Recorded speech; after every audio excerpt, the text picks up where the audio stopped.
Hey, what's up? This video coming to you another video. Welcome to my channel. Please hit the like button and hit subscribe. If you don't feel like you should do that yet, wait to the end of the video because this is good information that I believe will help anybody who's in a studio environment at home or even in professional buildings where there's a lot going on.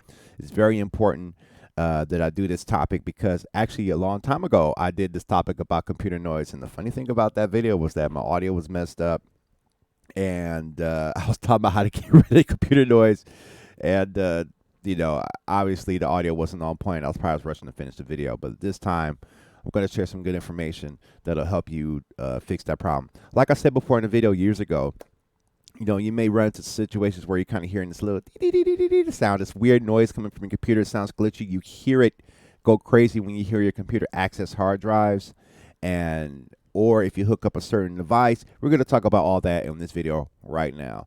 And actually, I create a little bit of a picture slideshow to talk about some things that you can do to help you eliminate computer noise in your studio setup. So let's go right into it.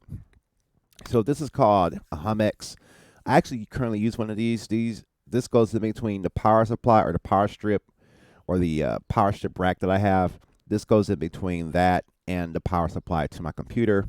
It's just one extra level of protection to help get rid of hum noise, and it's a good tool. It's a little bit pricey, but I haven't had any issues from it, and I definitely do feel like it's done things to help me clean up the audio source, because if you're working with digital music and you're using a computer, your computer is the hub of everything that you're doing, so everything is going through it. Your processor is going through it, and if you're hearing your processor work in your studio monitors, there's a problem, and I'm going to explain how that could be an issue as well.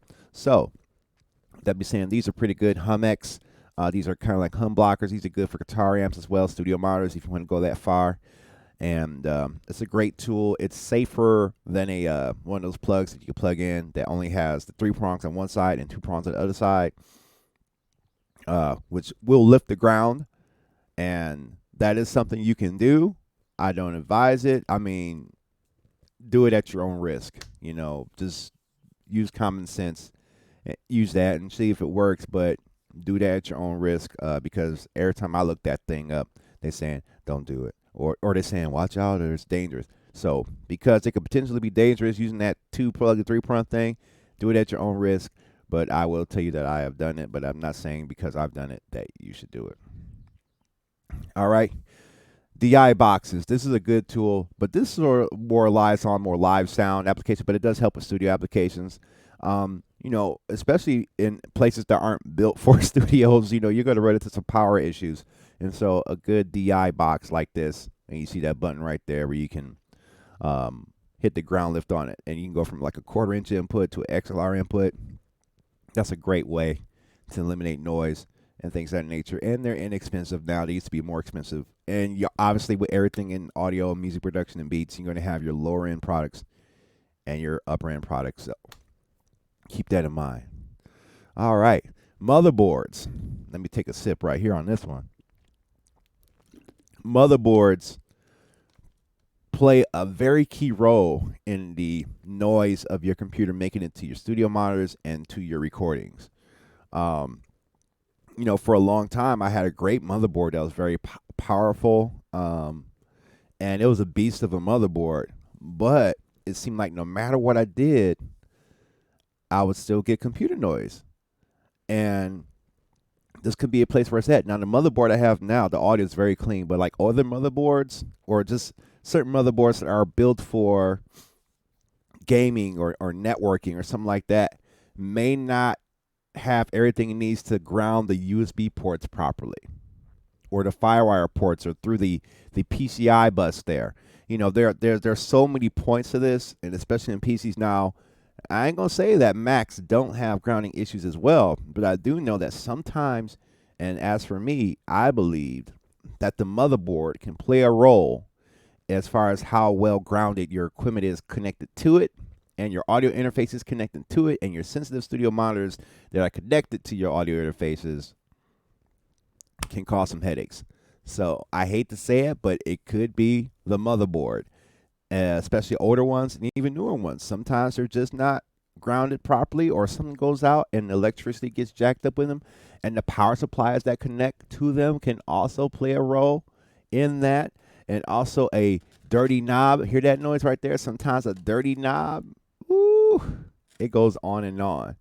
But I will say that motherboards do play a role.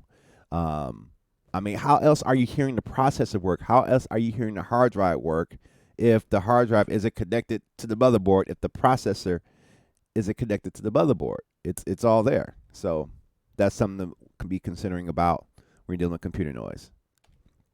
Studio monitors. Like for a long time, I had some old studio monitors, and I don't have a picture of this, but this also ties into cables. Like I had some old cables that I find along the way, or somebody gives me, or I bought or found. They're not grounded properly, and they're connected from the audio interface to these studio monitors. And I had some old studio monitors that I was playing radio stations on them, with nothing hooked up to them, or if the audio cable would connect to them and provide an antenna. These studio monitors ain't no joke. So, oftentimes I think just older studio monitors just sort of wear out, and I hate to say that because I like to think that studio monitors are forever.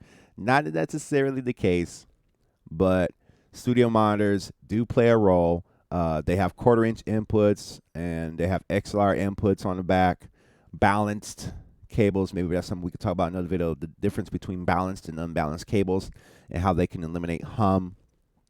That does play a role in this. And then some studio monitors don't have a ground, and they have just a high and a low, a hot and a low, and no grounding. Sometimes that can work to your favor, and these are also can be a point for you to use that dangerous technique of doing the ground lift plug thingy. Y'all know what I'm talking about. I wish I had put a picture up on it, but that ground lift thingy on there, you could put that on there, and you could inadvertently get rid of your ground and get rid of some of that noise. Because oftentimes what this is happening is ground loops. Something's clashing with the other. So studio monitors can play a role. So if you want to see if these are your studio monitors, take your studio monitor away from your computer system and hook it up to something else completely unrelated. Take an aux cable for a phone or a Bluetooth to an aux cable. Hook it up to those studio monitors. See if you're getting noise. That way that'll help you fish out the grounding noise issues in your studio setup. Audio interfaces. Let me tell you, I've had many audio interfaces that worked great when I first bought them, and then after years of abuse and use, they crap out. The volume knobs get bad. The gain valves and the mic ports get bad. I got like an old audio interface, old Fast Track Ultra from M Audio. Perfectly good looking interface that didn't take it anywhere. And next thing you know, the port stopped working. It's just noise, it's just crap, just things happen with these things. A lot of times these things may not be built with the highest quality of tolerances. They like to make them look pretty, but at the end of the day, they still wear out. And I have a couple of M-audio interfaces that I've worn out. Firewire, they just get a little bit antiquated using the Firewire protocols, and then other one was USB 2.0, and then power supplies go bad. And that's another thing too with these is that some of these run on USB alone, and if the grounding isn't happy between the equipment you connect to this and to the computer that you're connecting to, it's not happy. It's just not a happy thing. So I prefer audio interfaces that take full 3-prong grounded power, but a lot of these audio interfaces are USB powered, so that could be a potential point of grounding issues. And even like my Fast Track Ultra, no, my Studio 1824, it takes a power supply, but I don't think it has a ground line on it, right? So sometimes your audio interfaces are the issue. Take your audio interface, put it on another computer, put it on a laptop, take it to your buddy's house, hook it up, see if there's some grounding issues there, because this could be a point of where you're having the computer noise happen.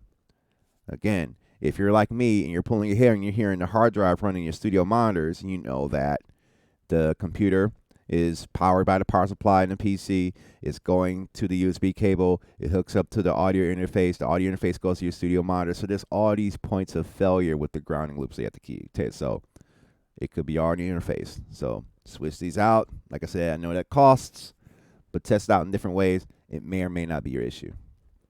The outlet in your home. This got me, and I didn't realize this, but this got me. I have places, or I've been in a place, or I'm in a place now where certain outlets are grounded, certain outlets are not. And of course, coming in, it's common sense where you're paying attention to stuff. But when you're just living life, you're not thinking about our outlets are grounded. Like you're thinking they're all grounded outlets. It's in a house. Some houses and some buildings are built so old that they didn't have grounding and proper electricity ran through them. And so what can happen is now you have a whole system that doesn't have ground. And let this outlet be the outlet you plug your whole power strip into. So now you got your studio monitors going to the power strip that's not properly grounded, your PCs connected, your hardware keyboards, your audio interface, studio monitors, your computer screens. Oh yeah, external hard drives that you got to get power to. All coming to a power outlet that's not properly grounded. It's not going to be a good time. So that's why you got to test these outlets and see if they are grounded. And we're going to come back to that, but your power outlet could be the issue because it's not grounded. And I'm going to show you what you can use to test that. Try different outlets in your house. Get you an extension cable. I've done it. Get a long extension cable and plug into the outlet that has proper grounding. Now, all of them have proper grounding. So be aware of that. Your USB hub can be another place of computer noise. I know we're talking about a lot. This video's going long, but it's so important.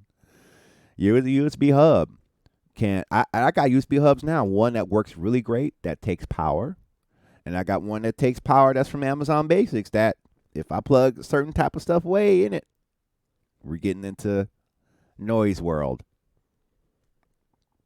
So double check your USB hubs, especially like these little cheap ones that you can get on Amazon. They have no incentive to be studio perfectly grounded at all. And then, as more days, if you're using media equipment, peripherals, stream decks, drum machines, your MPC, all these mini devices nowadays, the more recently they all take USB ports. So imagine you got to hook up a USB port to your computer and then audio lines to your interface. I have that issue now. Like if I plug it up and turn things way up high, you start to hear you hear that noise. It's just part of it until you can ground isolate from that. But we're going to talk about that in another video because that goes further. And I'm seem to be talking about this the way it is. So USB cable hub, sometimes that can be your point of failure in your grounding issues. And especially if you got multiple USB hubs. And sometimes it's necessary. So you got drives, you got stuff to keep track of. So that's very important. This can be your best friend if you want to test your outlets. This is kind of like a outlet checker. These are inexpensive. You can find it at your local Walmart. You don't have to go get on Amazon. You can go to Walmart. Don't go to the one on the certain road or you're in for the black experience. This one lets you know if it's correct, if there's no ground, or if it's wired incorrectly. This is a great tool to keep in your toolkit. It helps you check the wires. And I remember I was checking outlets in this place, and I was like, oh my God, there's no ground here. And this was my main outlet for all my studio equipment. And I'm getting that right there. Matter of fact, when I found another outlet that was properly grounded, a lot of those issues went away. When I got that new motherboard put in, a lot of these issues went away. When I updated my audio interface, a lot of these issues, studio monitors, and real talk, if I really want to keep going, replace all the cables and get some actually expensive cables. I know, I get it. And I know them cables cost. But even those expensive cables can help you get right with your sound. So you can hear more of what you need to hear and less of what you don't. So, yeah. So, if you like this type of content, I hope that helps you. This is a more thorough explanation of how to get rid of your computer noise. And I know it's 1,000 times better than the last time I did this. Hit the subscribe button, hit the like button. I'll see you on the next video. And we're going to keep it going right here at the Daily OT2K YouTube channel. Peace out.